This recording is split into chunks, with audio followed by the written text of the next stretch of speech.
你看，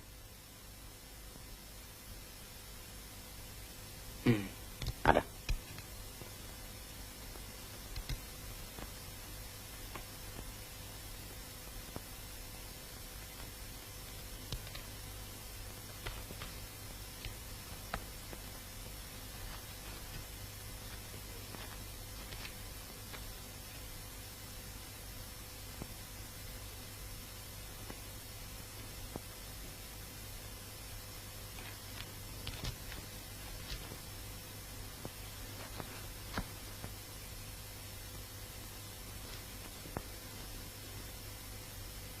从血迹来看，这个人死了不久。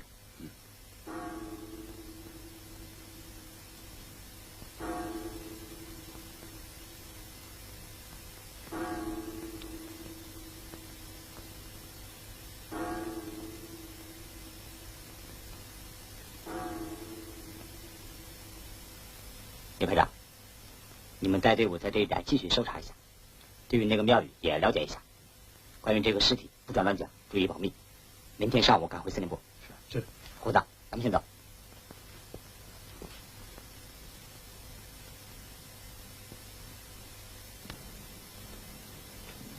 伪钞票上有很浓的大烟味儿。从这些东西来看，死者肯定的说，不是根据地的老百姓，而且生前是个不务正业的人。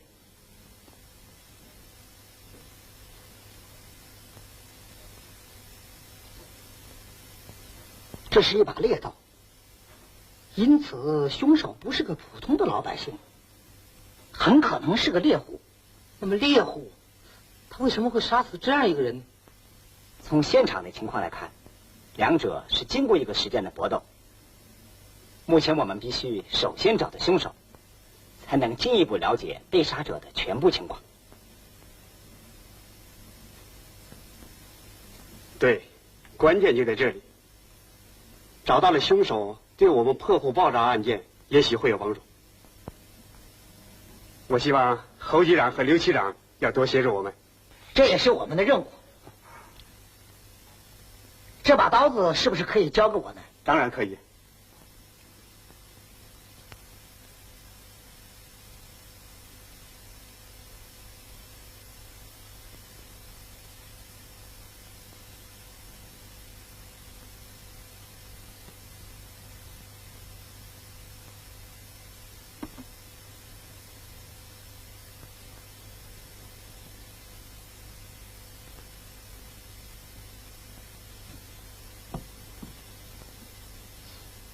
不能吧？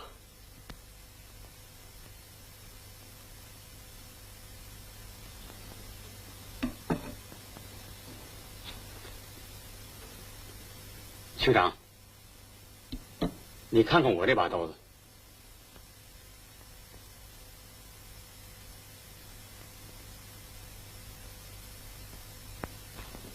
这两把刀子是我请一个老铁匠打的。后来刘成海我们在一块儿打猎的时候，他看见了，他很喜欢，我就把这一把送给了他。我看呐，不用说了，这凶手啊，就是牛生海。哎，你可不能瞎说呀！你看见他杀人了？那还用看见呢？那刀子就是证据嘛。我们得好好研究一下。牛生海是个老实人，可是这把刀呢？又是他的，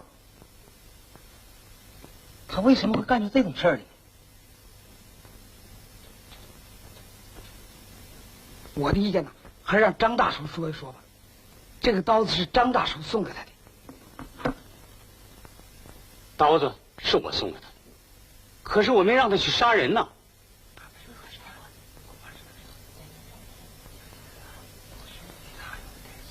乡亲们，我看这样吧，刀子虽然是张大叔送给牛生海的，可我不能说这件事情就与张大叔有什么关系啊。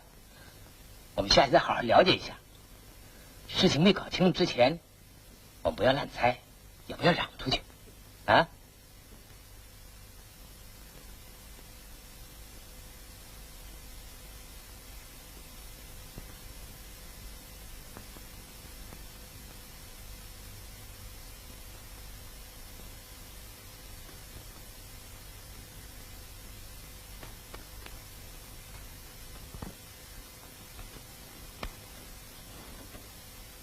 盛海在家吗？区长啊，快请进来坐吧。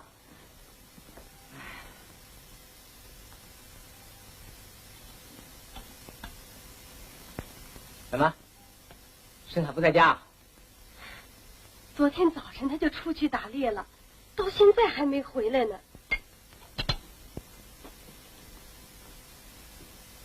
叶梅，你想他会到什么地方去呢？这个怎么？自己爱人到哪儿去都不知道？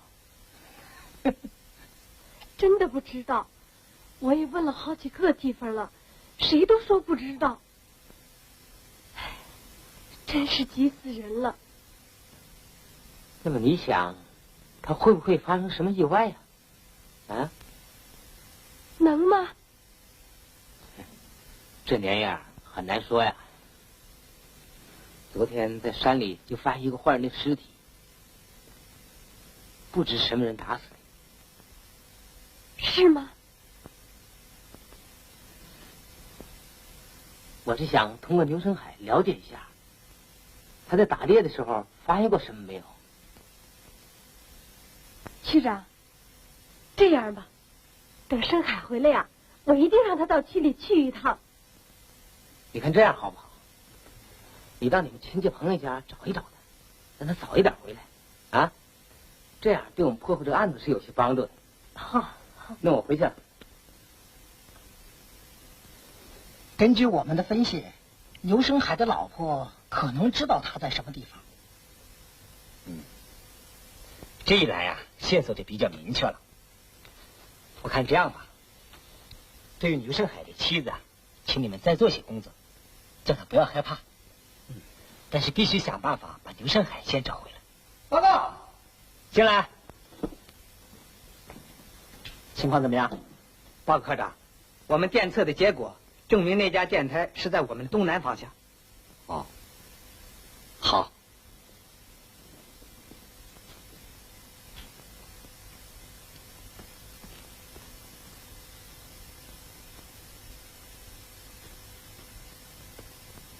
那就是说，在这个地区，这是个山区，山里面有一座很大的庙宇。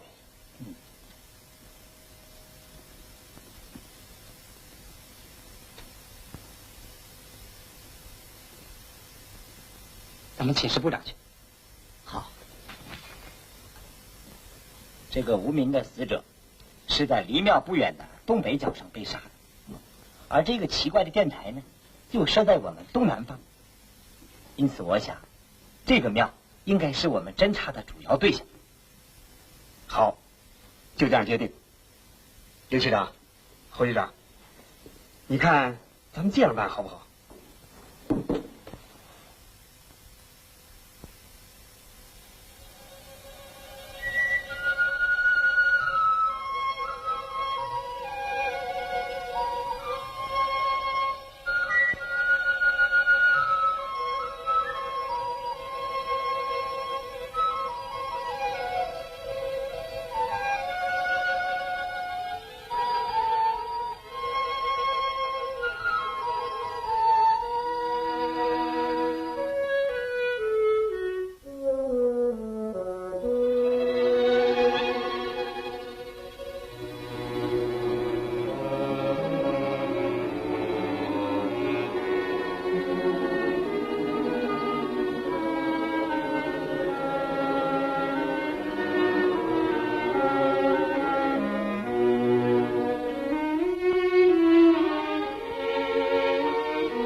大嫂，同志。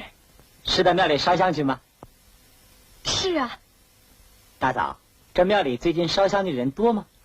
这个我也不太清楚，我就知道这儿每年9月有一次庙会。同志，你们这是到哪儿去啊？我是到庙里养病去。啊。大嫂，咱们一块儿走吧。你们先走吧，我还要到那边有点事情。好，胡子，咱们就先走吧。是。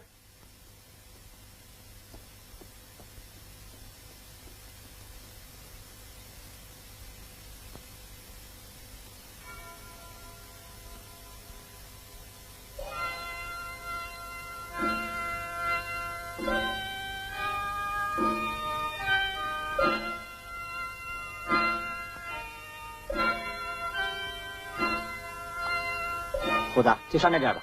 是。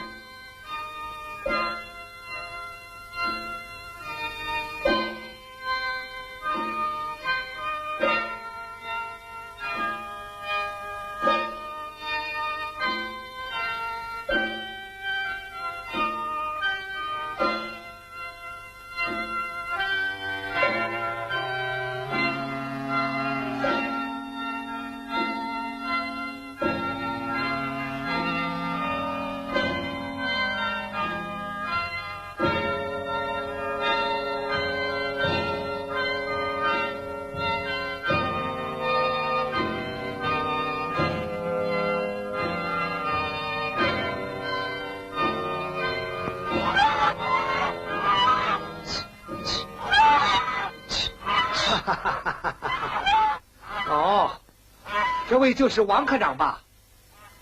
老师傅，到这儿来可要麻烦你了。哪里，你太客气了，都是自己人嘛。昨天区长同志来过，说科长要到山上来养病，我是双手欢迎。谢谢了。哎，老师傅，您贵姓啊？不敢，俗家姓高，法名了凡。啊。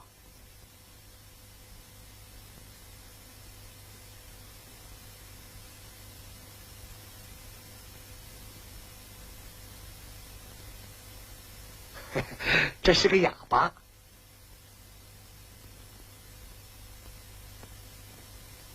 王科长，房子已经给你收拾好了，请吧。谢谢。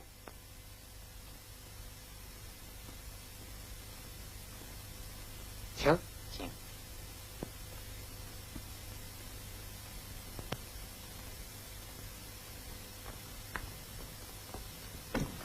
请吧。请。哎，你请。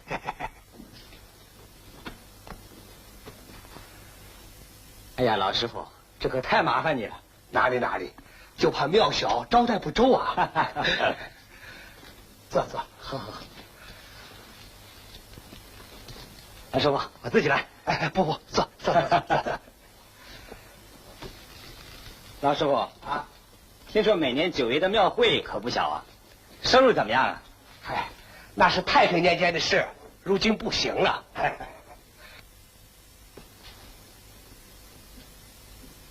老师傅，鬼子来骚扰过没有啊？哪能不来呢？扫荡的时候来过几回，进来一看庙里没什么值钱的东西，又没人就走了。这都靠佛爷保佑，咱们庙里没受什么损害。哦，老师傅您高寿呢？哎，不敢，无德何言寿啊，虚度57了。哦，外边有人斗鹅了，我出去看看。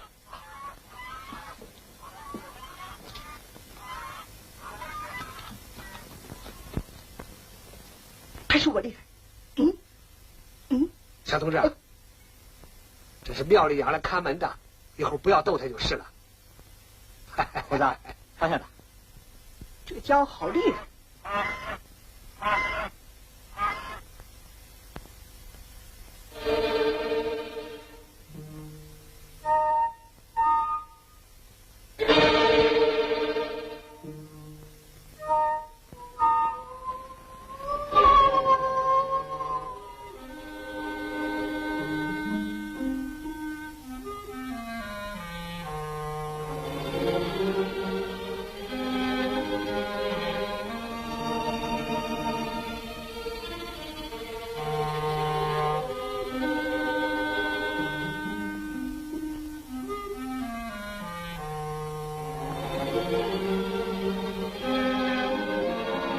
叶梅，深海，你怎么了？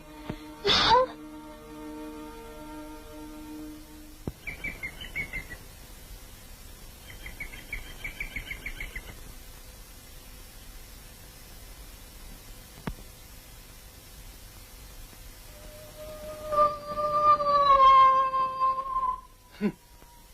什么人？学狼叫还想瞒过你老子？快出来！盛海，你大叔可是不怕吓唬呀？原来是张大叔啊！快上来吧，大叔。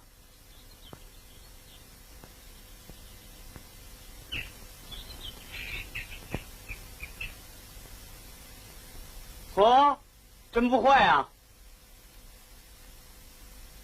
盛海，大叔告诉你，我可是公安局派来的，找了你好几天没找着，今天是燕梅把我领到这儿来了。盛海，你该回去了。钻到山里吃不上喝不上的，你这是为了什么呢？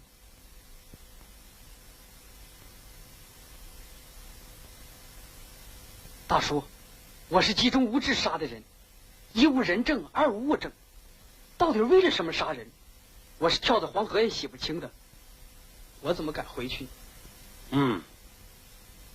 盛海，你杀的那个人是一个坏人。区长说过，你只管回去，保证不追问你。我给你保个险，怎么样？怎么？不相信你大叔，还不相信咱们政府吗？大叔，不是的。大叔，不是他信不着你。刚在路上，我看见八路军的科长往庙那边去。啊，你以为王科长是找深海来的？这你可想错了，人家是养病去的。深海，我看别多想了，走吧，回去吧。好，大叔，我跟你回去。燕梅，我跟大叔先走了。走走吧。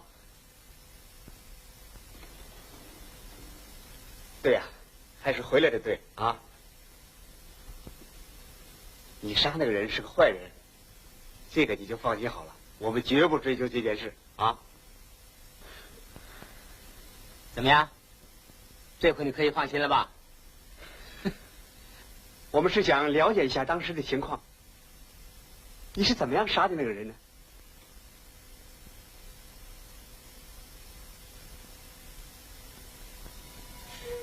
那天我打完猎，在回家的路上，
就这样，我就躲起来了。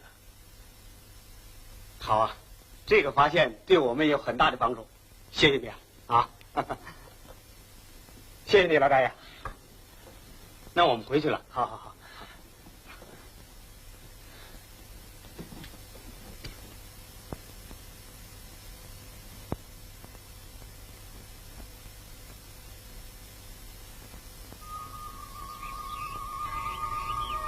王科长，啊，早安，老师傅。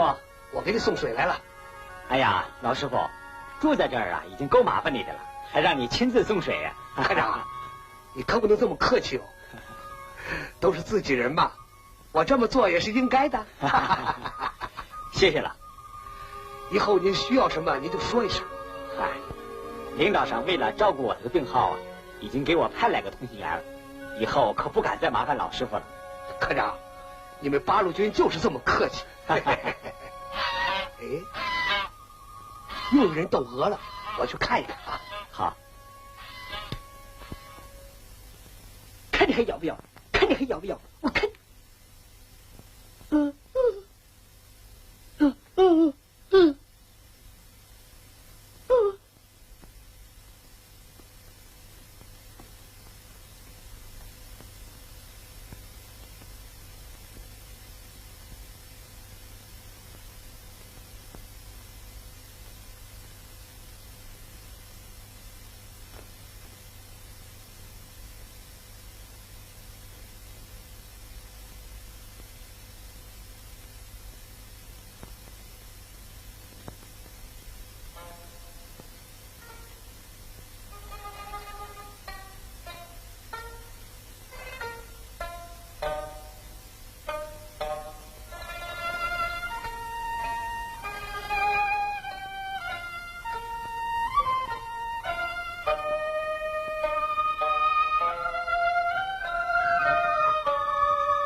王科长，您晒太阳呢？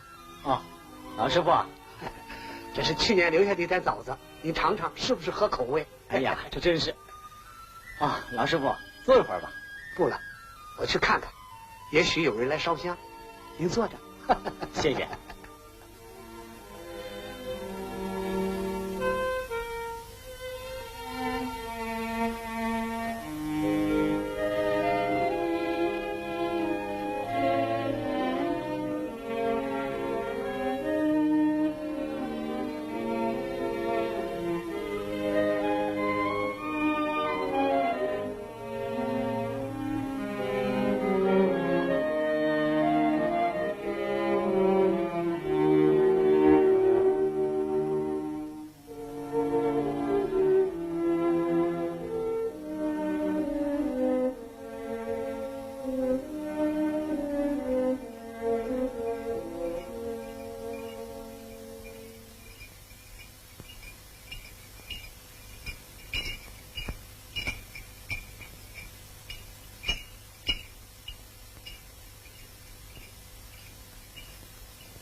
科长，我先去看一看，先等一下。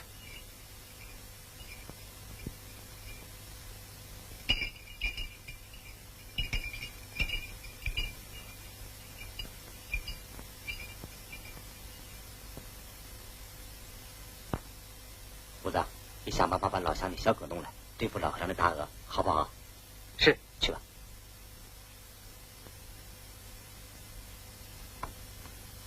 老师傅，哦，这图的什么呀？粮，料里头没地，吃一口买一口，不易呀。哦，老乡，哪个村的？大李庄的。贵姓啊？姓郭呀，在这一带开店的，都认得我这个脚户郭家。哦， 45，老师傅，这么多粮食够你们师徒2个吃3个多月了吧？可不，人少吃不了多少。哦。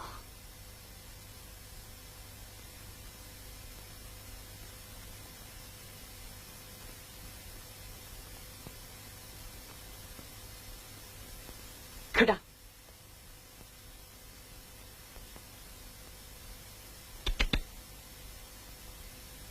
来，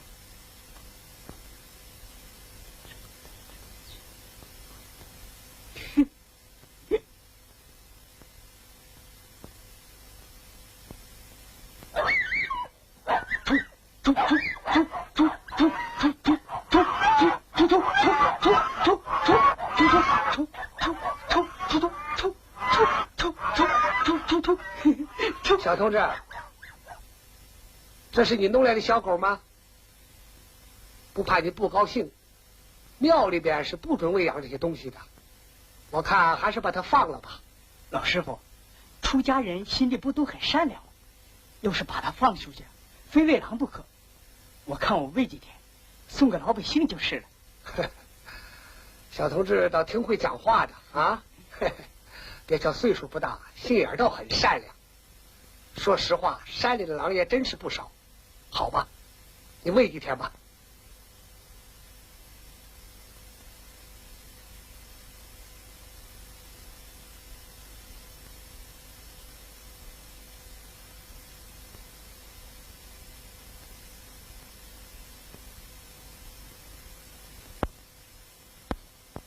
好像共产党已经猜到大本营的意图，他们最近调动很忙，而且都在夜里行动。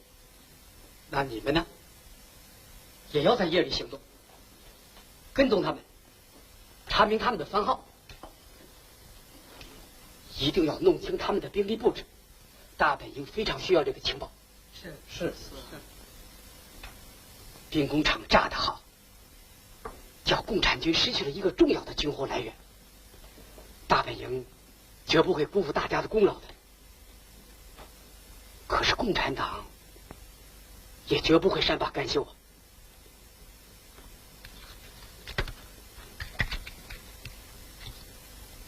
李长青是被什么人打死的？从伤口来看，不是枪打的，是被刀刺死的。从明天起，你们谁也不准白天进山，啊！现在共产党的科长又来住在庙里，这里一定有新的情况。来者不善，善者不来呀！干掉他算了。什么？兔子还不吃窝边草呢？这个机关是日本人费了5年的功夫弄起来的，绝对不能暴露。杀死他等于向八路告了密，懂吗？笨蛋！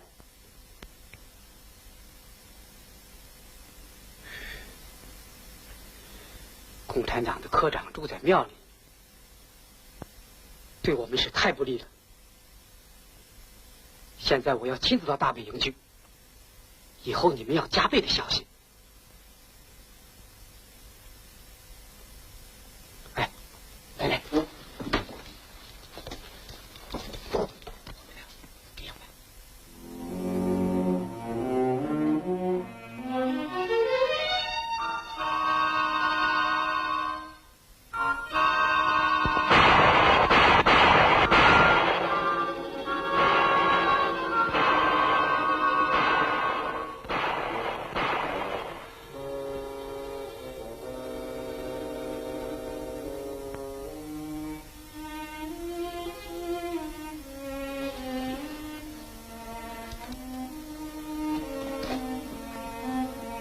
谁？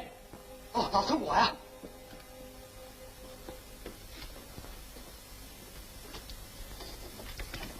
哦，老师傅，什么事啊？外边打枪呢，王科长，是不是鬼子进了山了？我看你们二位躲一躲吧。没事儿。没事儿？我的天哪！我一个出家人可没关系啊。你们二位要有什么个3长2短，老孙担待不起呀。要是有什么情况啊，我们就走了，不会连累你们的。老师傅，放心吧。团长，你可千万不能多心呐。出家人胆小怕事。谢谢你。哎，老师傅，山上是不是经常有人打枪？哦，哎，我还没听见过。哎，我是怕事啊。哎，天不早了，你歇着吧。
有什么吩咐？今天晚上把狗弄出去，给我打死。是。以后你们对活动要特别注意。哎，是。八路军也是很狡猾的。请您放心，我来的时候已经把那里的情况重新布置了一下，绝对不会出问题。好好，很好。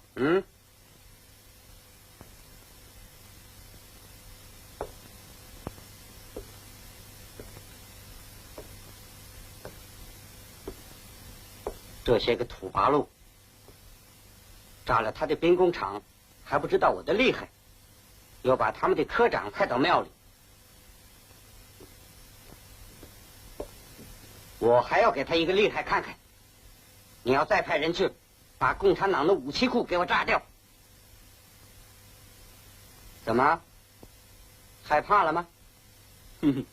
我可以派皇军保护你们。哎，怎么样？不过他们没有武器库，枪支都是从我们的手里。好，那就背负仓库。哎，是。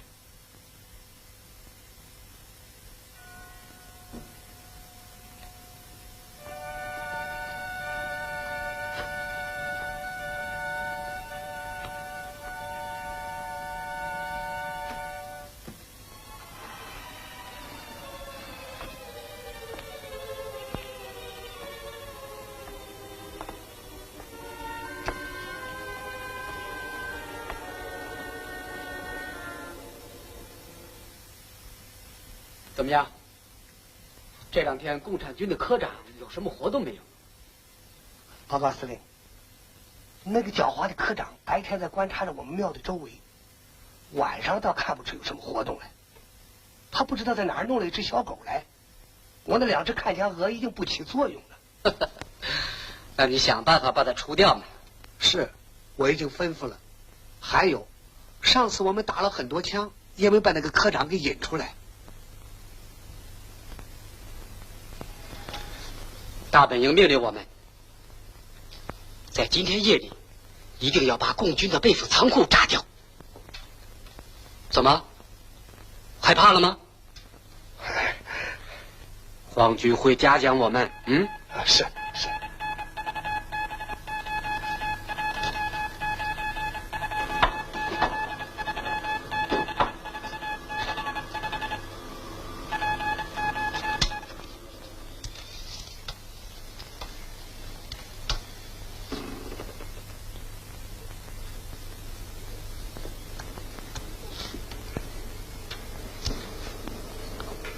可以动手了。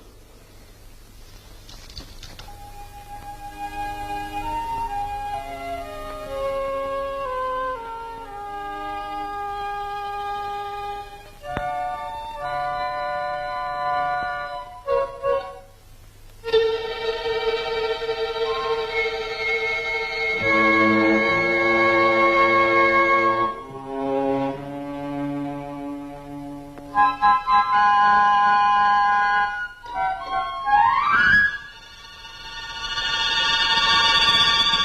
么人？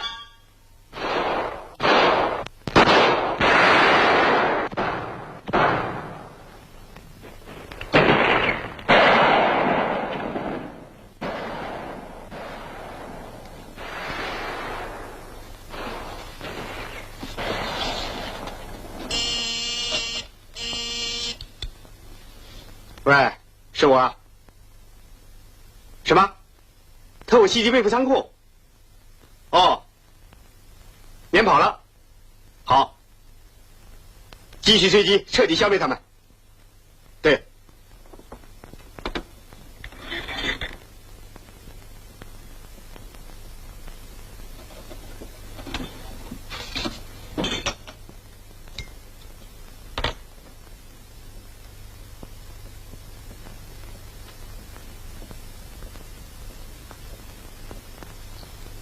明哲同志，你的书面汇报收到，你应该更加谨慎行事。近来敌人的活动很紧，昨夜敌人袭击我们的备府仓库，被我军击退。这一案件与上一案件有关，望你抓紧时间侦查敌人的暗地活动。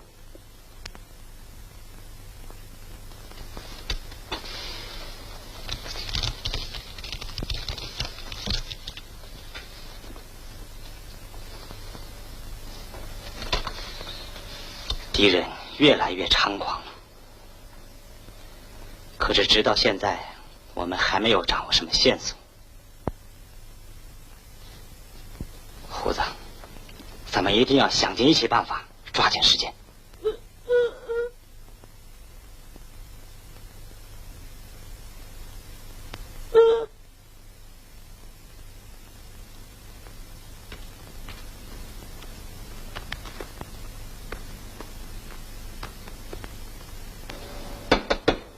进来，王科长。是。最近你好一点了吧？看你的气色可是好多了。谢谢老师傅。唉，肺病嘛，老乡们都叫他痨病，一下子断不了根儿啊。不过这几天呢，确实好多了。能看得出，您的病是大有起色。不怕您笑话，我每天都在菩萨面前替您念几遍经呢。我真不知道怎样感谢你对我的好意。科长，您总是这么客气。好了，我不打搅您了，您歇着吧。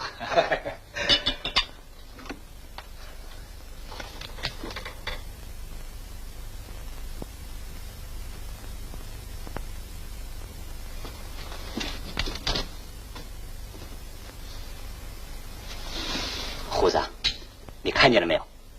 老和尚为什么不让小和尚来添油呢？我看呐，这里一定有问题。要不为什么庙里还养着一个哑巴呢？是啊。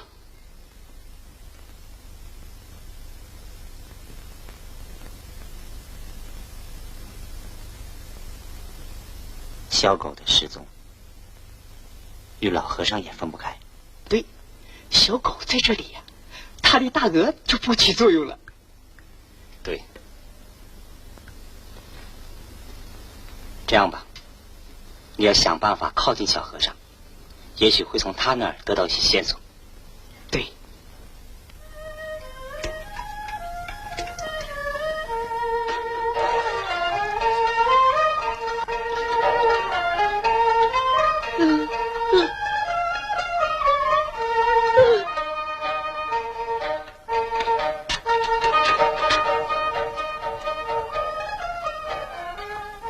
小同志，你歇一会儿吧。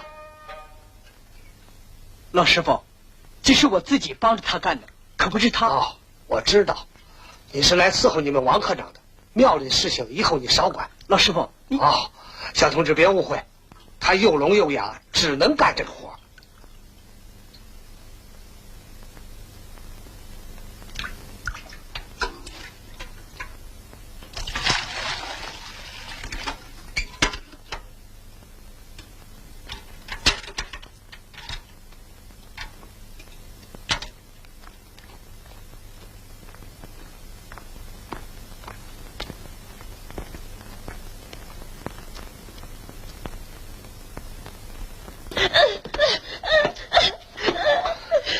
我问你，你对那个小八路比划过什么没有？我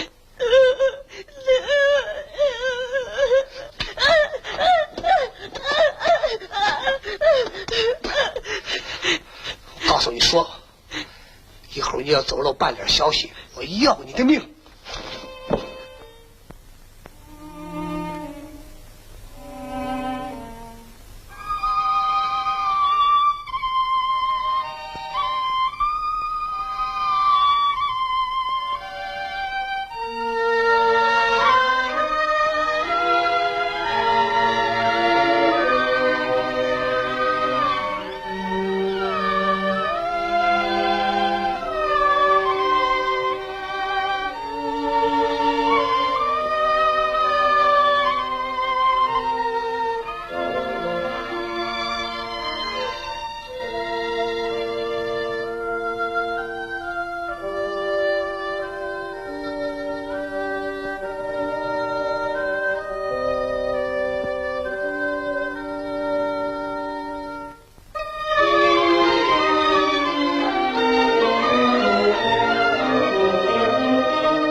看见了没有？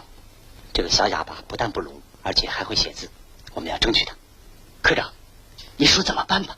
你还是想尽一切办法接近他。老和尚看着很紧呐。不要紧，我有办法。好。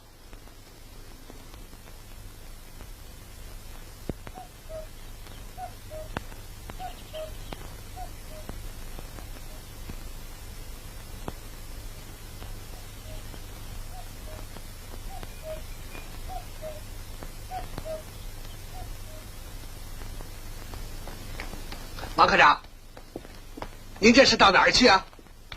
老师傅，粮食快吃完了，让虎子回去取一些来。嗨，您这是哪儿话？庙里头有吗？我马上给你送来。不，顺便让他买一些菜来。你要带东西吗？一块带来吧。哦，科长，我走了。好，快去快回啊。是。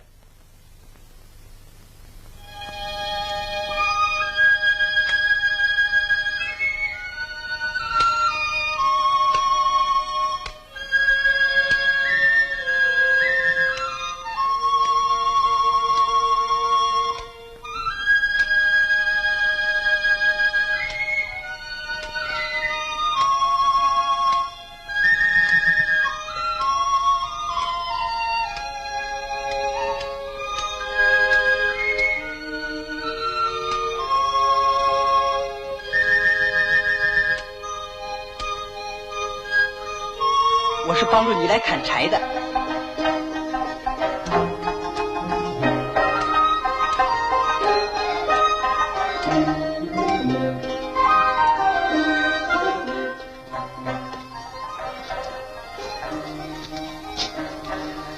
中间是释迦牟尼佛，这边呢是弥陀佛，这边是药师佛。哎，再到这边看看。这是18罗汉，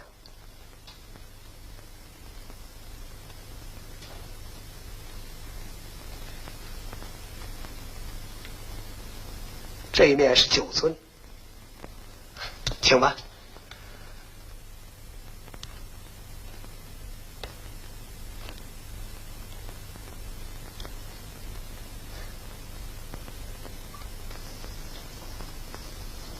王科长。那边还有9尊，请过去看看吧。好吧。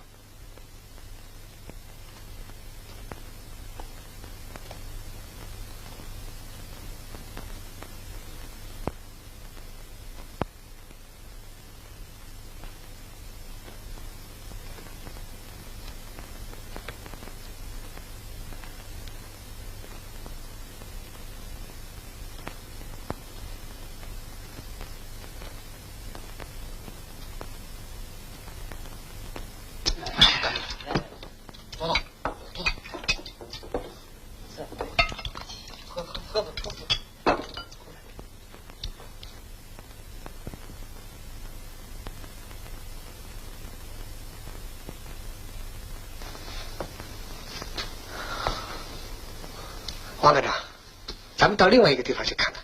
好。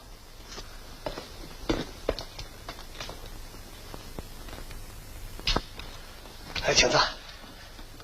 谢谢。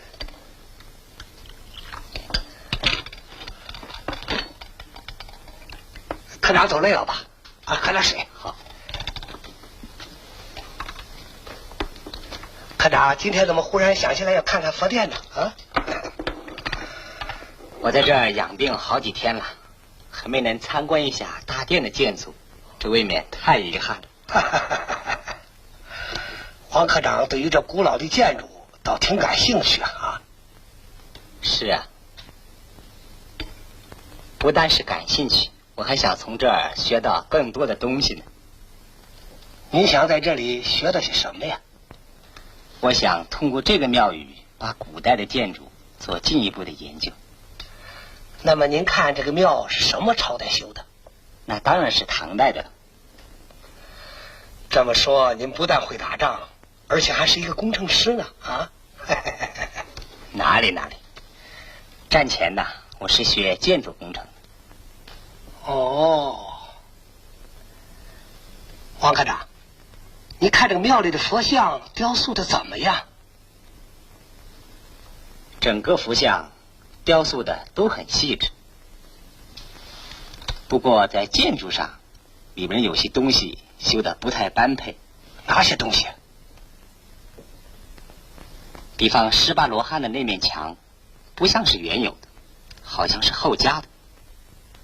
王科长，你可太内行了，一眼就看穿了。我来的时候就是那样，据说是后加的。这么说，你也不知道为什么是后加的了？可不是嘛！要不是怕违反佛规啊，我早把它拆了。科长，您说呢？是啊。来，请喝水。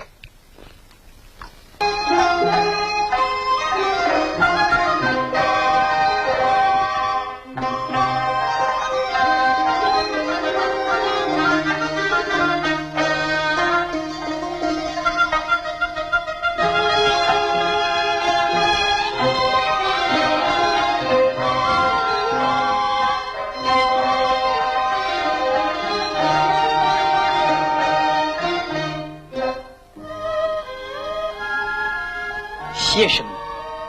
咱八路军呢是老百姓的队伍。从前呢，我和你也一样，一年到头给地主扛活，挨打、受骂。哎，你叫什么名字？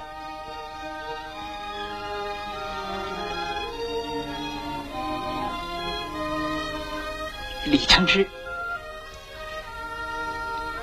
你是怎么哑的呢？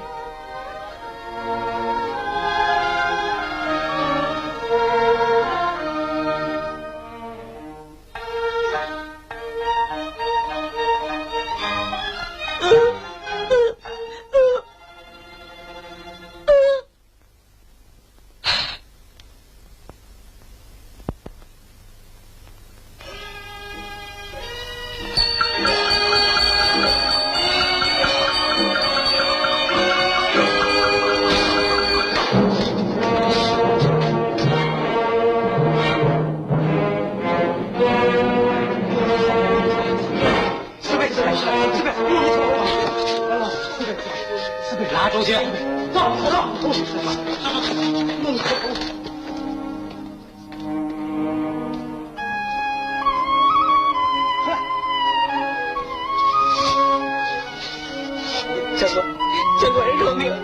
长官，饶命！长官，这个小家伙给我留下吧。长官，来，看我像不像？像，你也像。喝酒。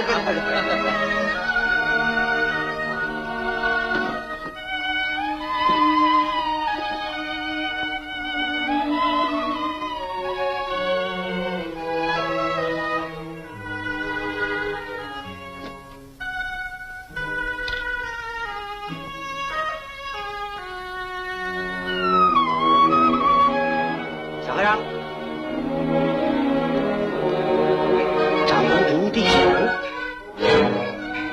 会喝。哎，不会长官要生气呀！啊，少喝一点，哎，少喝一点吧。哎，对对对。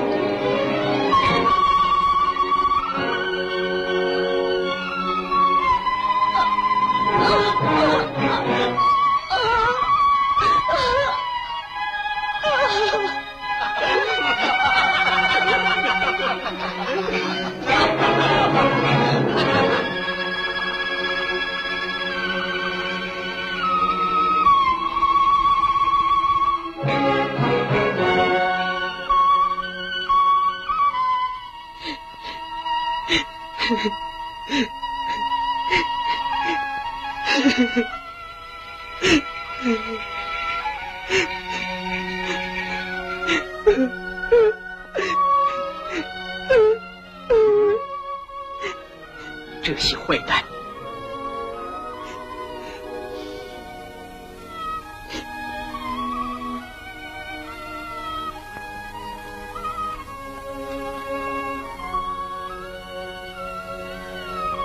对，我也帮助你。你知道不知道现在老和人的情况？这样吧，今天晚上你把我看住，不叫老和人知道。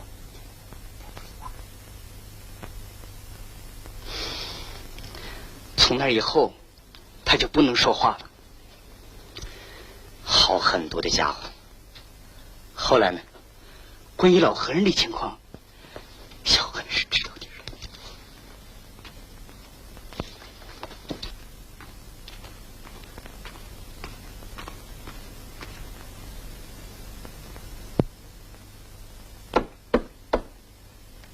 科长睡了吗？科长，我给你送水来了。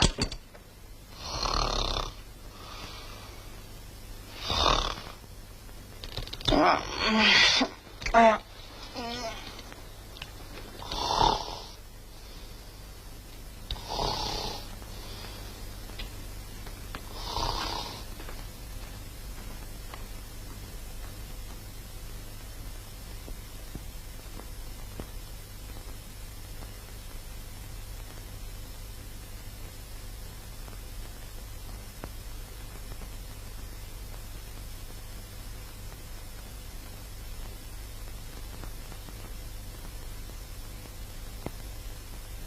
猴子，你在家看着，我要打电话去，看老和尚什么行动。这个狗不能打，还要抓着，好不好？是。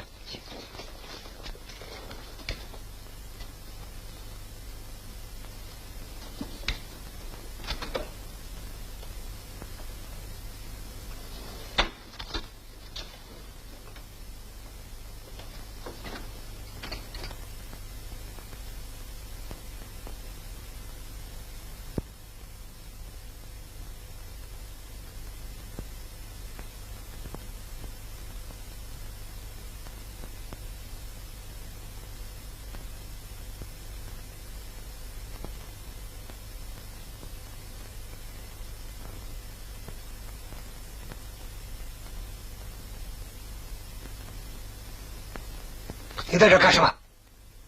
快回去睡吧。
那是牛生海。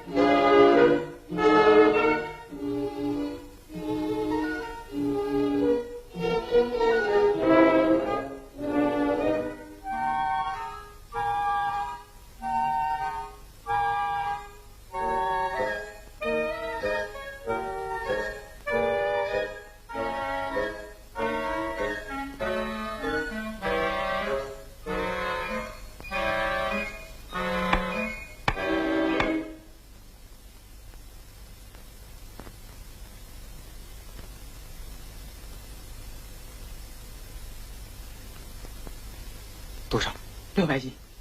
怎么才送来？昨天晚上干什么了？八路军送伞你不知道，这是冒着天大的危险送来的。算了，5快散了，快搬下来吧。是。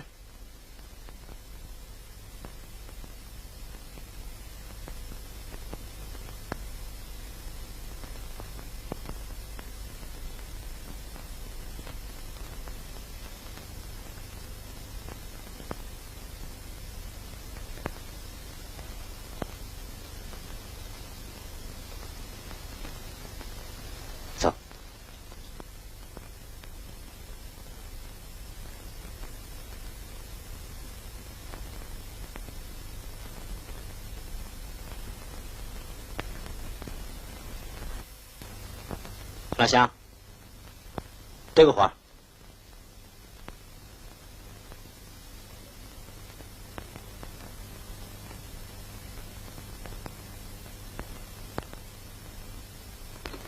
这个神秘的粮队，假如是给庙里送的，那么距离上一次送粮的时间才几天呢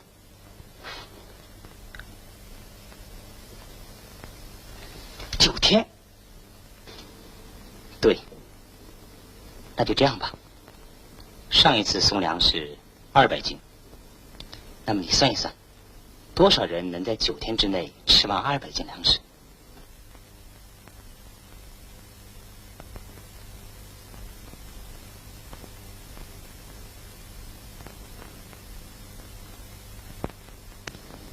算得很对，是22个。那就是说，在庙的周围，或者是在庙里的一个什么地方，潜伏着一个危险的集团，他们的人数是22个。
大本营命令我们说，要在共军下手前，我们行动起来。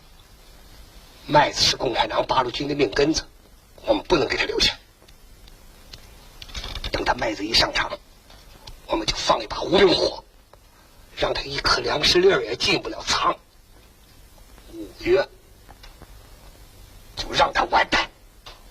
我们决定25号动手。今天是23号。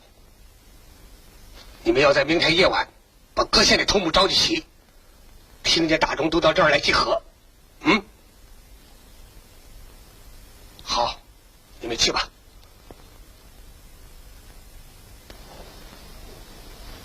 我要亲自回去汇报一下，你留在这儿，遇事要沉着，千万不能打草惊蛇，啊？是。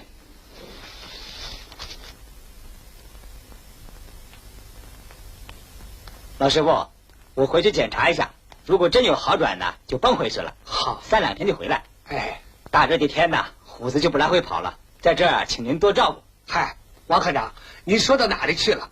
您放心走吧，小同志留在庙里有我照顾，没问题。谢谢。那老僧就不远送了，您请回吧。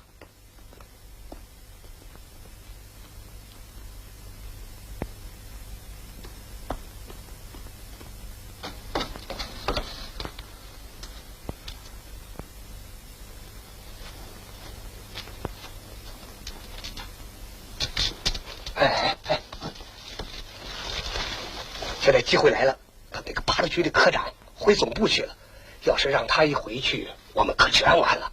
你带上武器，马上追上去，在适当的地方把他干掉。是，那个小八路呢？那不要紧，先留着他，以后再说。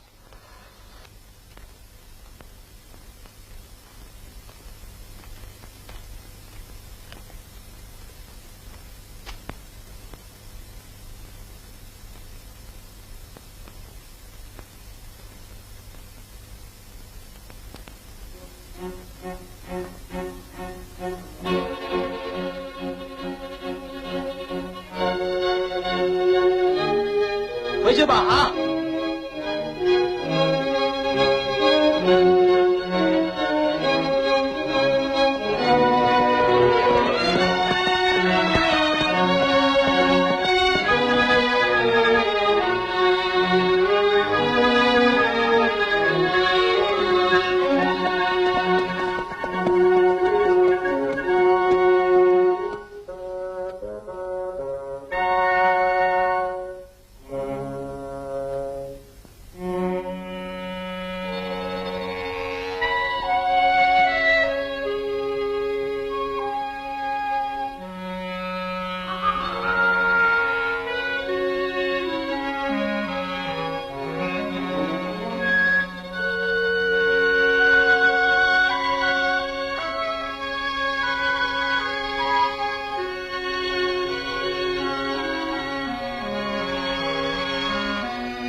为什么敌人不敢在庙里陷害我们的王科长呢？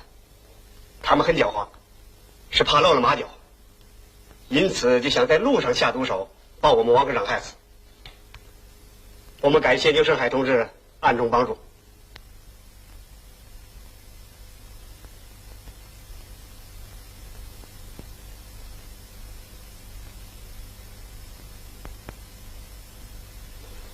我们从各方面侦查的结果，已经明确这个庙就是特务据点。根据最近调查的材料证明，这个和尚是敌人一个旅长，名字叫高振山。他是在日本受过高级特务训练，是日本人把他潜伏在这个庙里。从目前的情况来看，我们必须马上进行包围。笨蛋，连一个八路也干不掉。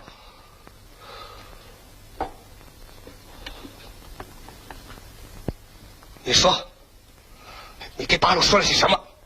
不说我揍死你！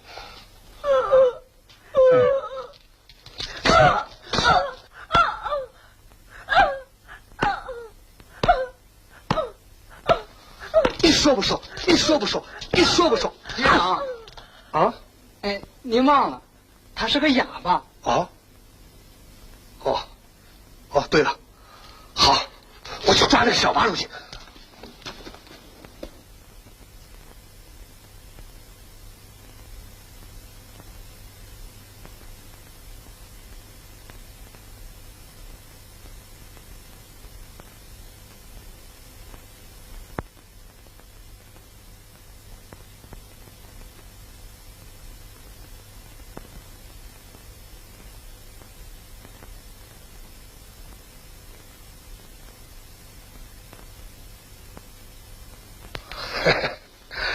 蒋同志，你要说了实话，我绝对不杀你。嗯，你们的部队有多少人？最近都是在哪些地方活动？你们的科长回去干什么去了？嗯？你这个老不识的家伙，不用问，要杀你就杀，老子什么也不能告诉你的。怎么？